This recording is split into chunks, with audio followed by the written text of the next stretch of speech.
If you say you haven't been jealous of someone, you're lying. That's it. What do you think of when you think of jealousy? Well, I immediately think the green-eyed monster. Well, I think jealousy has negative connotations. It's okay to be jealous. It's natural.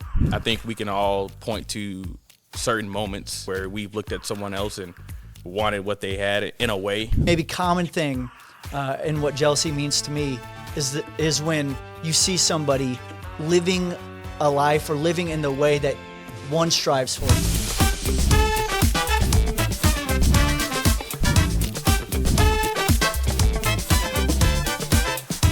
Welcome to Jealous Podcast, presented by Bing Bang. It's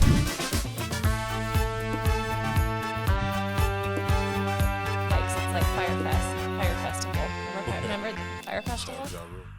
Yeah. Oh, yeah, the Netflix documentary. Yeah. Yes. Now I remember. Yeah. Netflix and Best that never also, was. oh my gosh, the guy with the water. Okay, sorry, I'm taking us. I'm filthy. All right, you want to get going? All right. I mean, we kind of already did, but Billy, welcome. Thanks for having me. Yeah, thanks for being here. So this is, I know you've been on a few podcasts. We talk a little bit, but this is Jealous Podcast. This is going to be the best podcast Ever. that you've ever been on. We're going to make That's what I sure. was anticipating. We're going to make sure. So just to get right down to it, someone at this table is jealous of you. And he's been talking a lot of crap. No, he hasn't. I've been building you up all week. That's what Honestly, I probably felt like. all month because Billy really is that individual in Des Moines that I think everyone should be jealous of. And kind of some background of how we know each other. So Billy and I both went to Simpson College. He graduated in 13. I was 14. We were both student athletes. He played football. I played baseball. So we kind of had similar social circles. One of his best friends was one of my teammates, and eventually, because Jake was a redshirt. So when Billy had graduated, Jake he graduated with our class, and so Jake and I were roommates in college, my senior year. And so, but yeah, ever since then, we've kind of just had similar social circles from college. We both had the same major, IMC creative. Yeah. And just kind of followed his journey from everything he's been doing from the music side to his philanthropy efforts and his activism. And he's just a guy that everyone should honestly be looking up to and wanting to listen to his story. I mean, this guy's doing things that people are taking notice of. Oh, Thanks. very good. Very good. Do you agree with that little Yeah. intro that Aaron gave you? yeah, I think so. Maybe inspired instead of jealous. But, jealousy is the name of the podcast. So. It is. It is. Inspired by. What does that word mean to you? When you hear the word jealousy, what does that mean to you? I feel like it can be kind of negative and toxic, just like associated with like envy and things like that. So, I don't know. I guess, that. Yeah. Yeah. Awesome. Well, yeah, just kind of explain to us who you are in your own words. I mean, Aaron, that was lovely, but who are you? Who are you really? My name is Billy Weathers, and I just like to create in a lot of different realms, a lot of different forms, whether that be music, art, philanthropic, or, design. I've got a love of architecture and construction and things like that. So just every day I try to create something, and I don't know typically what that falls under or if that's considered creation to other people, but I don't know. I just like to build stuff and dream and think outside the box and, I don't know, kind of not even like push boundaries, but kind of just push like what typically people are thinking and just challenge people as well. I really like to do that and just challenge myself. And I think that, through that, hopefully it inspires. So. Awesome. I love it. You fit in with the group of people here, then I would say. There's a lot of creators and dreamers and cool people here. So we're happy to have you. Happy to be here. So you talked about that musical aspect. What kind of genre music do you put out? And I guess let's just get the elephant out of the room. What's happening this Friday? Yeah, well, I make hip hop. I guess hip hop is a pretty wide genre now. I think it's pretty. I try to be lyrically conscious. I respect my platform and everything that comes with it. So I don't just try to talk shit or just talk garbage behind the mic. But yeah, we get to open up for Nelly on Friday at Horizon Event Center or Seven Flags. I don't know. I think that's what they call it, which is wild. That was the first CD that I ever bought with my own money from doing chores back in like 1999 or 2000 when it dropped, or Country Grammar. So yeah, for that to come full circle and be on the same stage as him is, I don't know. I don't really know how to explain it. That's cool. How does that process work for becoming an opener for an act? I think hopefully, doing the right thing, building connections, and just like any other line of work, I think just the people that you know and that you can continue to not even just do favors for, but look out for. The promoter, his name is Tyreek Lundy. He used to run 98.3 The Vibe here in town with the Cumulus. And he invited me up a couple times just to, like, whenever we had shows over at Woolies, and just always, offered his platform for us to just get up there and announce what we had going on. So I always respected that. And he told me back in, I think it was March or April, that Nelly might be coming. And I was like, okay, it sounds good, dude. But then, yeah, he hit me up. I just touched down in, like, Denver. I was there working on some music, and he called me, and he was like, Nelly's coming, man. Do you want to open? I was like, I'll check my schedule. I think so, yeah. I'd love to. So. Wow, if you could tell, like, 10-year-old you that you're opening for Nelly, like, what do you think he would say? You're full of shit. No, I don't know. Yeah, I have no idea. I just remember literally just walking around like the airport with my CD player like in my back pocket, taking up all my space, and just because it was the edited version, right? Right. I got it from Kmart, and they were like, "No, you're not." They had a big sticker on the front. Yeah, it was like clean, and so. I remember that. Yeah, I always got my CDs from Sam Goody, R.I.P. I don't know if there's any more Sam Goodies out there. No Tower Records or none of They're that. gone. Yeah. R.I.P. CDs. But. So which song of Nelly's when you were a kid and maybe even today do you always have on repeat? The first one that I'm pretty sure that I like memorized word for word was Air Force Ones, which was him in the St. Lunatics.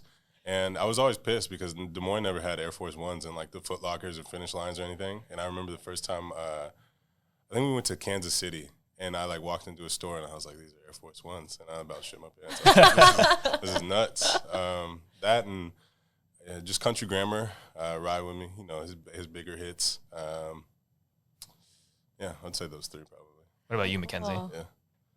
It was definitely, like, I remember, I can place, I was thinking about this morning, and I was like thinking about Nelly, and I was like, I remember listening to Country Grammar for the first time on a bus on the way home from state softball, and I was like, this is pretty catchy. Yeah, It was so good. And I don't know, we didn't have, it was just like you had to wait for it to replay on the radio. I'm older. Mm-hmm. I'm older than you guys. So you just had to kind of wait for it to replay on the radio. You couldn't go look it up on YouTube. You couldn't go, we weren't anywhere near a big town. I couldn't just go buy that CD. And even if I could, it would, again, be the edited version. Yeah. So, you just kind of had to wait. You had to, like, write down the lyrics to memorize that stuff. Yeah. Mine would probably have to be, and I played it on the way to work this morning. To get yourself in the mood. And if I can go back in time, and if I were a position player for baseball, this would be my like walk-up song to the batter's box. Pimp Juice. Yeah. That intro. She only want me for it. Yeah. She only want me for it. One pound for the house. Man, that just gets me going. Goodness. It's such a good song. It was a good song. That is so funny. It wasn't Nelly, was it? The Kelly Rowland song where she texts on the Excel. Yeah. Is that with Yeah. All him? I think about it, yeah. I saw that Sally. this morning. It was like, My it was boo. 15 years ago or 20 years ago that Kelly Rowland texted Nelly on an Excel spreadsheet and was pissed that she didn't get a text back. Oh, Shout out gosh. music videos. Exactly. They were trying their best. Yeah, they were. So for your musical influences for your own music, kind of who are you jealous of, or who are you inspired by? It's a good question. I listened to a lot of funk and just kind of jazz growing up through my dad. I was a big Earth, Wind, and Fire and Cameo and Gap Band fan. So Charlie Wilson is definitely I wish I could sing like him. I listened to Usher was my first R&B album that I bought, 8701. I love Lupe Fiasco. Big fan of his work. I just think he's I'm inspired by people that are like genius. There's a lot of rappers that are extremely intelligent individuals that just chose rap because it was more influential or, more challenging than just going to, I think, like work a typical American job or so on and so forth. So I'm inspired by like the knowledge that from a business aspect, Jay-Z for sure. He just got inducted to the Rock and Roll Hall of Fame, which is, I don't know, immaculate. And, my eyes, I'd say Nas, Lauryn Hill, and For sure, Drake, Wale. I guess we're talking more like current artists. Trying to think of some other guys. John Mayer. I used to listen to John Mayer a lot. I don't know, I don't know if that's common for hip hop, but I like a lot of different types of music, and so hip hop is definitely my lane and what I enjoy, but not the only thing that I am inspired by. So as you've grown up, has your musical variety kind of changed? Because I mean, with your live shows, you've got a guy who's playing guitar, and just your crew that you've got. Just kind of talk a little bit to that effect. Yeah, the last show actually in September that we did, the Billy album release, was the first time that I used complete live instrumentation. Obviously hip hop, you're banking a lot on the backing tracks, the 808s, the claps and hi-hats to kind of fill up the space, and for, familiarity reasons, like people resonate with that. So it was there's like a big transition between using those tracks and kind of turning your vocals down so you can rap, as opposed to just building the entire set from scratch, like just, live bands do typically, like rock or alternative music. So there's definitely just like a learning curve that goes in with that, a lot of practice that went into there. But it's a lot funner. I think that there's just a lot more freedom that's allowed. And I think it's a better experience for the audience, to be able to, you're not up there just singing karaoke. They have something to, I don't know, take away from it and feel. And, I think shows are just a transfer of energy. So the more that you're able to, have live aspects of that, I think the better. Sure. So we talked about you getting your first Nelly album, and you were a kid, and you were exposed to all this different kind of music. When did you know that you were truly like a musical person, or you were going to channel your creativity musically? That's a good question. I started writing, I guess, seriously, like my sophomore and junior year while we were at Simpson. I wasn't showing anybody because I wasn't like confident about it. But I just remember, opening up like Word documents on my laptop, and I would just start writing to instrumentals that I was inspired by, or just the artists that I was listening to at the time, or just artists that I was like, this song, like, I liked how he did it, but maybe I could try my own version of it. And then from there, I remember, I think it was 2012, maybe 2011. I think we went home for Thanksgiving break, and me, Jake, and Kevin. I don't know if you remember Kevin. Yeah. He was.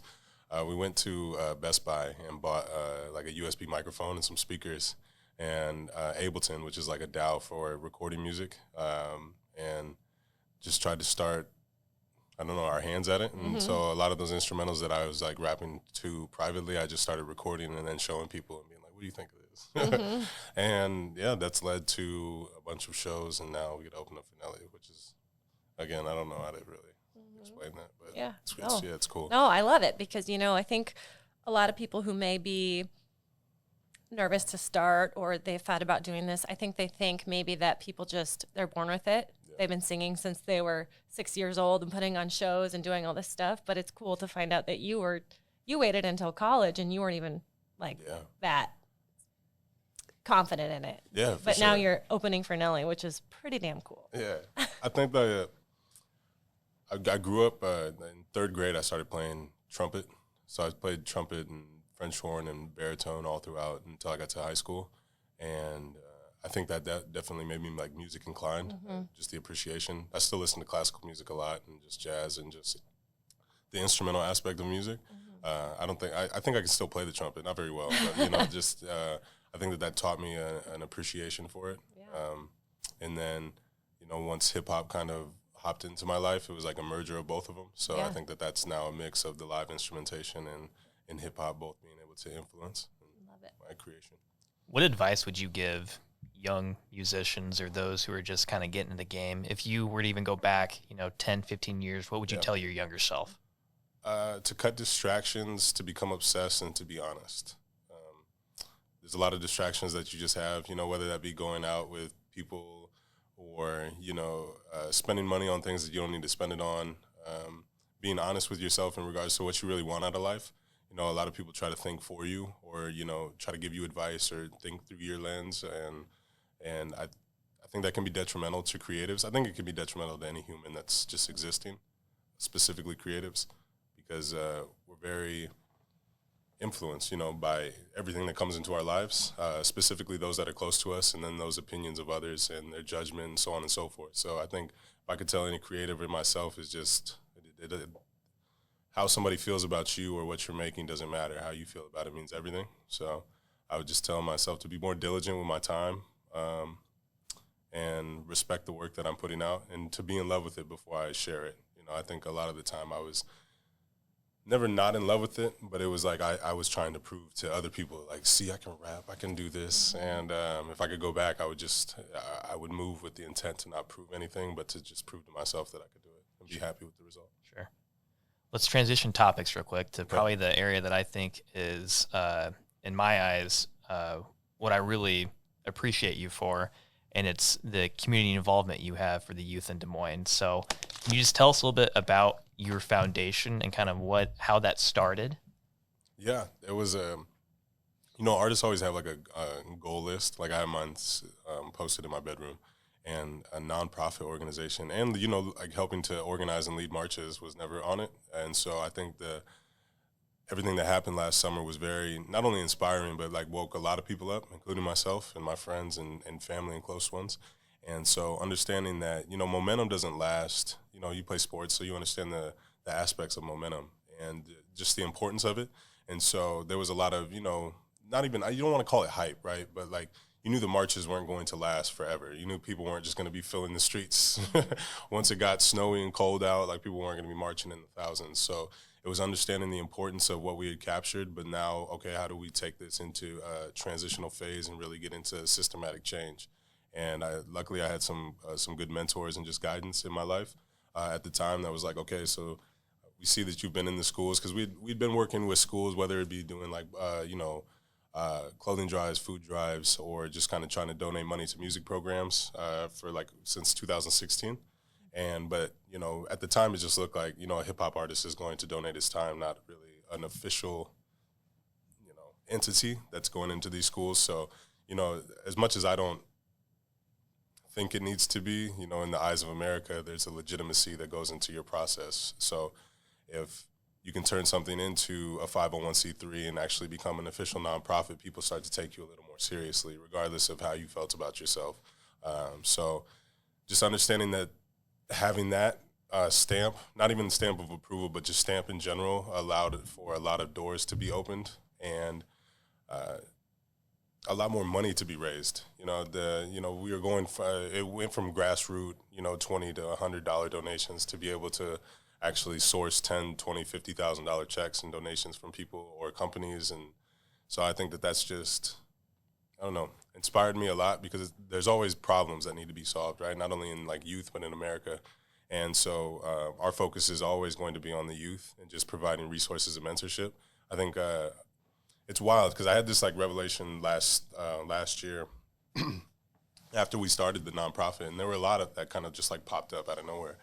And then I started like one of the things that I asked our team to do and our board of directors was, study other nonprofits and be like, okay, what can we do that's similar? What are they doing that works? And I started to see this overwhelming trend where everybody was trying to do a lot or fix a lot of problems. And it was like, I think that's becomes detrimental to nonprofits in general is, everybody needs help. So it's like the more you try to bite off and chew, the quicker you're going to wear yourself out and just, wear all your resources out to. And then people kind of get confused as to what your mission is or what you're trying to accomplish. So I think us just staying very goal-driven towards providing resources and just mentorship to youth is, our stronghold. So I just look forward to seeing where that can go. I think we've raised a little over $200,000 in like our year to date. So, wow. And then pumped 98 of that, if not 100,000, back into the schools already, just through our programming and like our grants that we use for the schools and the success workers and teachers. So, it's been wild, and it's like it's inspiring from the standpoint of like this is like simple. Number one, call it easy work because it's hard, but it's simple. Like life is simple. We overcomplicate it as humans and Americans by just throwing all these distractions and all this bullshit everywhere.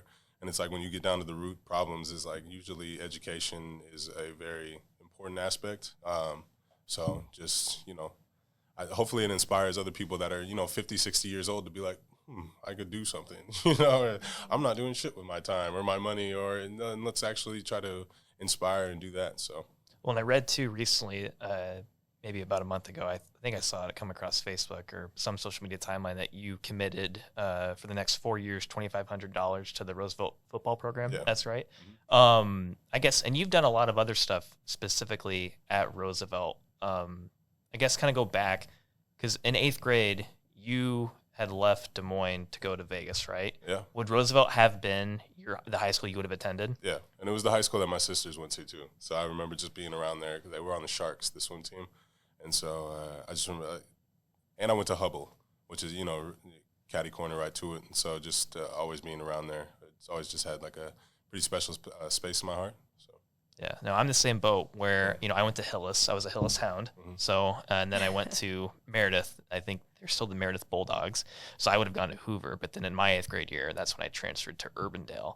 And you kind of talked about this too, going back to the marches, as a white man and throughout everything in 2020, I really had to take kind of a deeper dive into my own white privilege and what that meant. And it all kind of went back to when I was going in from that 8th grade year, kind of the whole reason why we were transferring. And it was for, in that notion, my own definition of better opportunities, better whatever. But then when I think back of it, it's like, I would have had similar successes or similar journeys if I would have continued where I was. So that could have took me a hard time to be able to accept that. And, I've got black friends and I've talked to, and we've had these conversations, but it's really been kind of that point where you want to feel uncomfortable to grow. So I guess if we go back to the marches, and when you, and I, in my mind, I kind of viewed you as one of the key leaders who really rallied everyone together to be at these locations and to be that voice.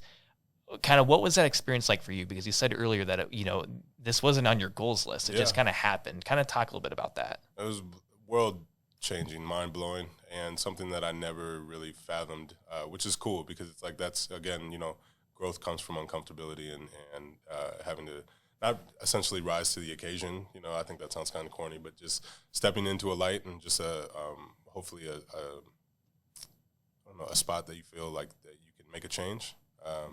And I was on the fence, to be honest, in the beginning. So just to backtrack, I try to do my due diligence in my history and learn about not only, my culture, but how my culture has been influenced by, the laws that have been put into place, how we got here, the socioeconomic structures, Black America, so on and so forth. And so it's like I never wanted to be labeled as an activist because I never wanted to downplay the importance of people that have actually made that their life's work, right? And so my buddy Mike Turner, he actually called me after George Floyd had passed in Minnesota, and we both have a lot of ties in Minnesota. My sister and brother-in-law and my niece and nephew still live up there, along with a lot of my aunts and uncles. And so when that happened, it hit a little like closer to home. And it did for him as well. He used to intern for Rhymesayers up there for I think that's where Atmosphere, one of like the most prominent, hip hop artists out of the Twin Cities has come from. And so he called me and he was like, bro, we have to stand in solidarity with Minnesota. And I was like, I hear you, but that's not really like, you don't want to be performative, right? As a creator, you never want to be labeled as the guy that's just using it to push his platform or do any of this shit. And I was also very like aware and cognizant of that. Like, just, from a PR standpoint, not that I just can't stop my brain from thinking about, okay, how is this going to be perceived in the public? I'm always putting myself in someone else's viewpoints of how they're intaking what I'm giving them, right? So I was just like, I don't want to be seen as that or just trying to, I don't know, do something that was out of my character. And he was like, it's not really about that. It's about, people are going to listen to you. You have a platform and you can collectively bring people together. You bring hundreds, if not, hundreds and hundreds of people to your show. Why is this any different? And I was like, all right. So we were at the first one right in front of the police station. And we had like the speaker set up, and the news started showing up, and so did hundreds of people. And Mike was one of the organizers, and I could tell he was getting extremely nervous. Like he was sweating. He was like, he's looking around. He could tell like he's just going through it. And he looks at me, he's like, bro, I can't do this. The news wants to talk to me. He's like, it has nothing to do with me. He's like, and you know, as a white guy, he's like, I don't want to be the face of this. You know, that just doesn't seem right. And so I'm like, I just remember taking a deep breath, closing my eyes and being like, all right, let's do it. And for whatever reason, I just felt like this, you know, I'm a very spiritual person. I don't really think I'm religious per se, but I believe in, you know, definitely a higher power. And I believe in being, especially as just a creative, you have to be in tune with your emotions and how you feel. And so I just felt something take over me, and it was just like I could cipher through, and I was just like very in tune with whatever I needed to accomplish at that time. And even when I was speaking, you don't want to say like blacked out. It wasn't like a drunk standpoint, but it was just I couldn't tell you one thing I said, but I know that it hit home, and I know that it was powerful. And so from there was one lone Trump supporter at that whole rally. There were probably 2,000 people. There was one dude, and I just remember him. Not that, you know, it's like an antagonist. You know, he was like, when I talked to him towards the end, he was like, I was just trying to listen. It's like, no, you weren't, dude. You had an entire Trump outfit. You knew what you was doing by coming here. And he essentially just started getting bullied by everybody. And like, there got to be like a point where it was like going to be very unsafe for him. So me and Teller like went to like, it's not go save him, but it was like, all right, we're going to get him out of harm's way. And it's like, you know, we're the organizers of this event, so I'm going back to an event standpoint. It's like if somebody gets drunk or gets in a car accident or this, that, and the third, or a fight, that looks bad on behalf of the people that organized it. So I'm looking at it from, again, that aspect of being like, okay, if this turns sour, if this becomes a brawl, like it's not going to be the Trump supporter. It's going to be Black Lives Matter movement, rally, you know, turns violent out front of the – I just know how the news twists things. And so I made it a point to try to, you know, peacefully get him out of the way and just kind of just go and talk to him, because at the end of the day, I mean, he is a human. So it's like I didn't give a shit what he was wearing, what he was doing, and I just started asking him questions. And it was like there was a photographer that caught that entire transaction, or I don't know if transaction is the right word, but that entire process. And I remember him sending me those pictures, and I remember looking at him, and I was like, this is really big. And I kind of contemplated posting it or not, and then I was like, once I posted it, I was like, I could see like, not even that my life was about to change, but the trajectory, like a lot of things happened very fast. And then it was like, okay, I went from getting this many people to view or tap into my stuff to like hundreds, if not thousands, on a regular basis. So I'm like, okay, now again, we need to go back to using this for a positive as opposed to just performative. So it was just like, there's a lot of people that are angry. There's a lot of people that have emotions that they want to express. So let's keep getting out in the streets. Let's keep providing platforms for these people to do it. And that, you know, along with numerous other organizers, I'm far from the only one or the only leader that was out there. It was just like we would kind of take turns, and luckily I had people, again, that came to my back and just helped amplify our voice and give us a chance to, you know, lead, I don't want to say peacefully, but I just think in the right way. You know, we led thousands through the streets, and not one person got hurt. Rarely people got arrested, and property didn't get damaged. So it was just like, you know, it opened up not even like a red carpet maybe, but just people had to listen to us, because it was like we did this the right way. And, you know, we gave you guys no narrative where you could have twisted it and been like, we're violent or we're this, that, and the third. It's like, no, we're just pissed off, and we want people to hear exactly what it is that we feel like. So, yeah, no, I mean, I had gone to at least one or two. I know one for sure. But for me, it was just more educational. And to your point too, like you were there to help people at the same time. Like there were organizers, volunteers who were giving out free waters, free sandwiches. It was super hot in the summer in Des Moines, and you know, areas, tents for shade and things of that sort. So I guess there were also times too, and there was one in particular that I was reading up. Kyle Munson did a terrific piece on you back earlier this year in DSM magazine. And I think he had noted a photo of you when you were standing in solidarity with some state patrol officers. Yeah. Can you talk about that and just kind of goes to the point too of, you know, every kind of move you made, you had to be calculated in the sense of how would it look from the public standpoint. And this is one where when it was a photo, it was like, what are you doing? And you kind of got that criticism and praise from both sides. Yeah. And, you know, I think every individual, to answer that question, I think it's a big answer or a longer answer. I think, but to answer it to my core is like, I'm a very peaceful person. I'm a very mellow and just, you know, I don't like confrontation. If it ever comes to that, then I know how to handle myself and, you know, and approach the situation properly. But just to my core, I accept people for who they are, their flaws, their mishaps, because I know that I'm a walking flaw and everything in between. So I look at, police officers in the same realm. I don't think every police officer is racist. I think the system that's created is racist or needs help. And so, I just knew I don't know.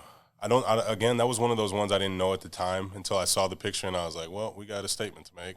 Like here comes a Facebook post and so again, luckily I have some good people in my corner that was like, do we have to, because in the black community, like that's the last thing you do. You don't stand with police. You don't lock arms with them. And it's just like, it shows like this almost weakness, right? To some people, or it's perceived as weakness to some, where it's like you're showing solidarity with your oppressor. And that's not any good. That's not any different than being submissive to a slave owner back in the day. And so I knew that had some work to be done. And luckily, again, being an artist, you have to be able to stand on your word. And you have to be able to defend your statements, your lyrics and what you do and why you do it. And I wasn't ashamed of it because, again, that's who I am as a person. And it was just like, if you guys don't want to follow me or don't believe in this, that's cool, but I'm still going to be out here tomorrow doing the same exact thing. So if you have a better way of doing it, then by all means go and do that, and I'll come and support you, But I think that it just allowed people to, see through a different lens, and it kind of shook up like people's perspective and their viewpoint and being like, maybe I was looking at this wrong, or maybe I should be a little more open-minded towards different people's strategies and so on and so forth. So what's next for you? What's on that goal list for 2022 and beyond? No idea. I don't like. Again, there's massive ones. I have big lofty goals. I would love to travel the world by doing what I love to do. Whether that be music or just talking to people, getting the chance to express my viewpoint on the world. And so if that happens, that happens. But again, the one. Not even that it changed my life, but last summer did change my life. And again, I think that was a melting pot of the pandemic. I think that was a melting pot of just people being frustrated and not being able to leave the house, and that all kind of, came out of nowhere. So I've just been open to opportunities and just I just practice a lot, right? I try to go to the gym or yoga 6-7 times a week. I try to sharpen my sword, right? Because every day I never know when that opportunity is going to present itself where I need to be ready, or when I need to be called to, hit the game winner, or at least be in a position to do so. And it's like, I'd rather have taken that shot 20,000 times than be nervous, right? So I just always try to prepare diligently and make sure that those around me are taken care of and that I'm doing the right thing. I think if I move in the right ways, and again, back to this, just being honest with myself and try to just keep my heart as pure as possible, I feel like my blessings and my opportunities are always going to come about. And so the less control that I try to have over my life, I think the better. I think whenever I try to, lead because I know what I'm doing, I think I always screw it up. So I again, back to, my faith and being in tune with, higher powers, I'm extremely confident, but not confident in like who I am. I'm just confident in the vessel in which I am and what I'm supposed to do while I'm here. So, does that pressure ever get to you in terms of, I'm thinking back, you were just recently honored with the Humanitarian Award from Simpson, which is awesome. And then going back to Des Moines Public Schools, you were Volunteer of the Year for all the efforts that your foundation had done. When you kind of get maybe utilizing your platform and you're getting recognized for it, does that pressure ever get to you till you need to meet a certain standard to keep doing what you're doing? Because it's just who I am now. I grew a lot. I've had some very monumental people in my life that have not only challenged my perspective, but forced me to love better, forced me to, be a better person. And I think all that, already being the loud, kind of rambunctious, outgoing person that I was, I think that those then met, and now it's, culminated into the person, hopefully, that I'm supposed to be and wanting to be. And so, back to preparation, I practice a lot. And so I don't think I really see it as pressure anymore. I just see it as like, okay, what's next? Like, what else can we do? Because it's like at any time, you could stop. you know, we're the ones that want to keep going. We're the ones that see this as something that can be beneficial towards not only ourselves, but our entire team, our community, the art scene, so on and so forth. So it's never oh, well, we got to do this because then if we don't do this, it's not going to happen. It's just, I don't know, this is fun. And it's back to creating. I think when you put expectations on creations is when you screw them all up. So putting expectations on your life or pressure that are unneeded pressure, you know, it's just, I think a lot of the time it's fictitious. I think that you can stress yourself out by creating things or problems or just scenarios in your head that aren't there. So I think, you know, 3 years ago definitely felt pressure, you know, but I don't think I was the human that I needed to be yet. Now, you know, sitting here in 2021, I don't feel it anymore. Yeah. I'm just kind of excited and more just thankful. Yeah. So. Oh my goodness, I'm inspired. I told you, he's know, the guest. I know. I told you, he was a good reason why I'm jealous of him. Yeah, no. Inspired by him, yeah. No, this is good synonym. This has been great. I've obviously been sitting here doing a lot of listening. I'm sorry, but okay. It's incredible. You lead with who you are, and I think that is a lesson that needs to be taught, you know, more often. Because you're right, trying to live up to an image that you've created or society has created, it only causes letdown. So what you're doing is very, very cool. Thank you. Yeah. I appreciate it. Yeah. I don't think we love enough in this country. You know, it's weird because, you know, back to studying what happened in this country, you know, it's working exactly how it's supposed to. So people are like, oh, we need to fix the capital. It's like, no, capitalism's working exactly as capitalism was set out to work, right? But, you know, with that, there creates this, you know, angst, this anxiety, this depression, and all these weird things that people are trying to, you know, fix. And it's like all of that kind of stems from people not loving who they are and people not knowing how to love back. And so it's like, I feel like that's my mission here, is to inspire people to, you know, love themselves. I used to look in the mirror and hate who I saw. You know, I remember growing up and having terrible skin and just being like not happy with the person that I was inside and out, right? I didn't feel like the best person. And now that I've transitioned that and love who I am and what I'm doing, I think that it shines different. So I think that, I don't know, if we just have been taught wrong over and over and over again, we've just been taught to be worker bees and not, you know, not be somebody that can inspire or do these other things. Or, you know, if you dream, that's very detrimental to capitalism. Because how dare you not want to be a pawn or a piece in this you know, system. And so I don't know. I think that we're in like, I remember calling it in like 2018, 19, like there's like a renaissance. You know, I feel like there's just pockets of history that change everything. And I think COVID and just 2020 in general was definitely like a changing. It was just, you know, people aren't going back to work, or people aren't taking like shit from their jobs, or people are demanding more, not only out of themselves, but the people around them, the companies they work for, and people are standing up for themselves. And it's like, that's cool. Like Indira just won city council, you know, and it's been the first time in 46 years that a black woman has been on the city council of Des Moines, and she ran off of defund the police. And she, you know what I mean, and beat Bill Gray, who had that seat for years in Ward 1, which is like, I don't know.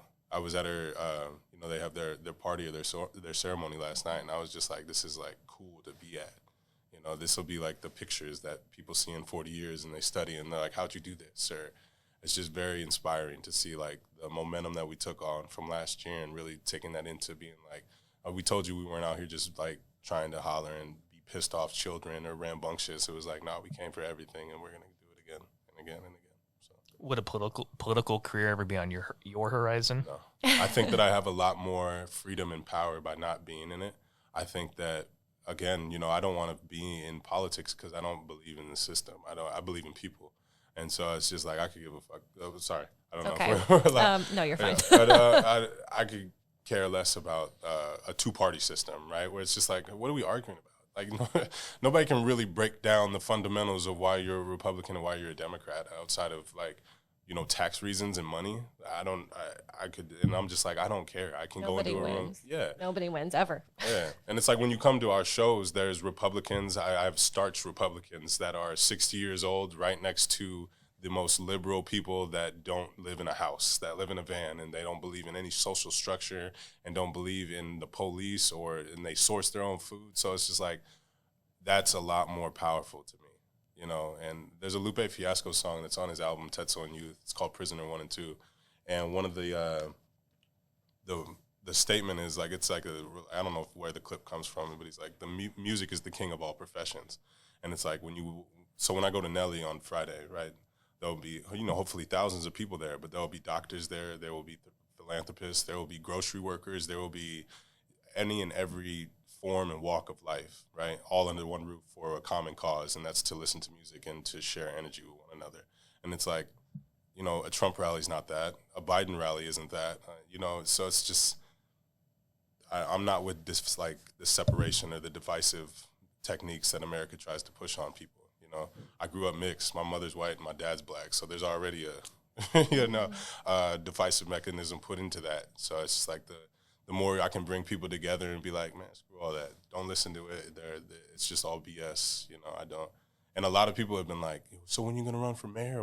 What's this, governor? And I'm like, not a chance. Man, I mean, if we revisit this at 55, maybe I'll be different. But I don't. Hopefully I'll have made some impacts that I won't have to or not even want to be doing that, or hopefully inspire somebody that really wants to do that. I met with a kid yesterday that just got, his name's Trainee, and he just took over student council board president at North High School.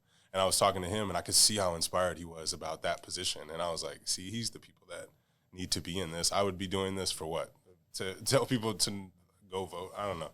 So it's like I like making music, I like creating, and I like doing things out of my own free will and for the good of people, not for the people that donated to my campaign. So That's dope. Yeah. Aaron. Yeah. Oh my gosh. Well, thank you first and foremost. And again, I know I've said it a lot, but thank you for being here and talking to us. Congratulations on all of your success. Thank you. I can't wait to see where you go. And please, on Friday, tell Nelly I text him via Excel spreadsheet, but he won't get back to me. Fair. So I'm a little upset. So just let him know. I'm sure he knows. He's like, I get these all the time. Yeah, just leaving everybody on red. Celebrity. Amazing. All right. Well, we'll see you next time. Yeah. Thank you. Yeah, absolutely. Thank you guys. Bye.